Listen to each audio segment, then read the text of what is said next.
macOS 11 Big Sur has a radical redesign that brings a lot of inspiration from iOS to the Mac.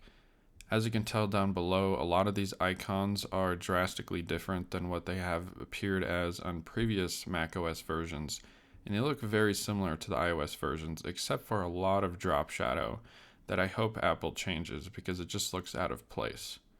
Also, windows are now curved.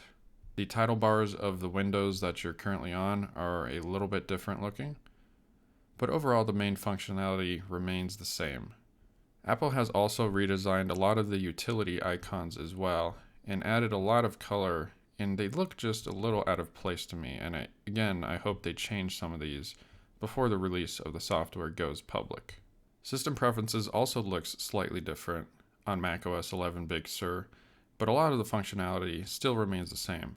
One of the biggest redesign sections is the battery section in System Preferences. You can now see a usage history, and you have more customization options for your battery, including optimized battery charging, and the battery health feature remains from the newest update that was similar in macOS 10.15.5 Catalina.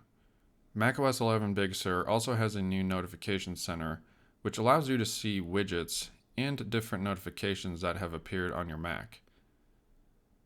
As you can tell, some of these things have been slightly redesigned, like clearing the notifications. You can also add different widgets and edit the widgets to your liking, depending on what you use the most.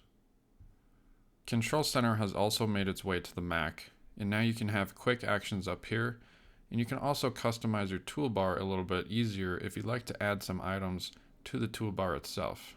Safari also has a new redesign with the inclusion of Privacy Report that lets you see which websites have been tracking you across the web. You can also now customize the start page on Safari, and you can even include a custom background image if you'd like. Safari also has the capability to translate web pages if you find yourself on a web page that is not in your native language.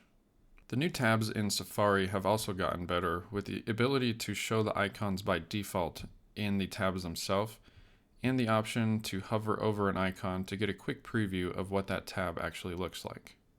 Messages has also been redesigned in macOS 11 Big Sur with the ability to pin conversations and have inline replies, similar to how Slack works if you've ever used that application. There's also the ability to have group photos and mentions for people directly in group conversations. This has been a quick preview of macOS 11 Big Sur, which Apple intends to release to the public this fall.